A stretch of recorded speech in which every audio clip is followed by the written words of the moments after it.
அப்பா அமைச்சரா இருந்த காலத்துல திமுக தலைவர் கலைஞர் அவர்களை சந்திச்சிருக்கீங்களா? அவரோட நீங்க பகிர்ந்துகிட்ட ஏதாவது மறக்க முடியாத அனுபவம் இருந்தா பகிர்ந்துக்க முடியுமா?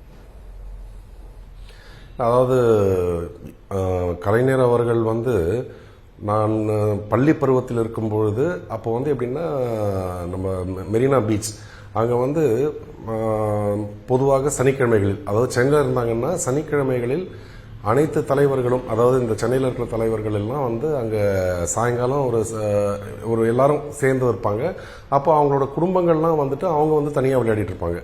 ஸோ இது ஒரு திராவிட முன்னேற்ற கழகம் ஒரு குடும்ப கட்சி அப்படின்னு சொல்கிறப்போ எனக்கு வந்து இதுதான் நினைவு வரும்.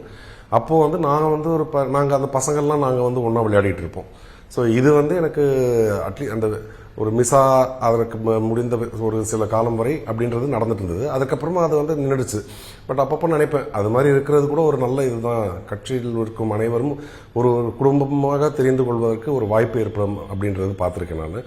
ஸோ அந்த விதத்தில் வந்து கலைஞர் அவர்களை அப்பொழுது நான் பார்த்திருக்கிறேன். ஆனால் தூரத்தில் இருந்து தான் பார்த்துருக்கேன். அதற்கு பிறகு ஓரிரு முறை அவர் வந்து எங்கள் வீட்டுக்கு வந்திருக்கார். அதாவது அப்பாவுக்கு உடல் நலம் சரியில்லாத பொழுது அந்த மாதிரிலாம்.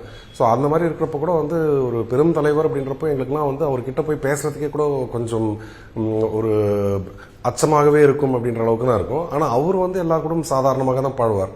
அதற்கு பிறகு இந்த தேர்தல் அரசியல் அப்படின்றது வந்து நான் ஒரு ஈடுபாடு அப்படின்றது வந்த அப்புறமா அவரை வந்து கோபாலபுரத்தில் போய் நான் வந்து பலமுறை சந்தித்திருக்கிறேன். அதற்கு பிறகு கழக தலைவர் தளபதி அவர்களுடன் தொடர்ந்து அவரையும் போய் சந்தித்துட்டு இருக்குது.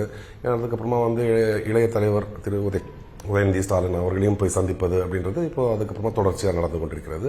அப்பா இருந்த காலத்தில் வந்து ஆனால் அரசியலில் பெரும் ஈடுபாடு அப்படின்றது எனக்கு ஈடுபாடு இருந்தாலும் வந்து என்னுடைய தந்தை வந்து அதை தவிர்த்து விடுவார். அதாவது வந்து நீ வந்து படிக்கிறது டாக்டராக இருக்க, அந்த வேலையை பாரு அப்படின்னு சொல்லிடுவார்.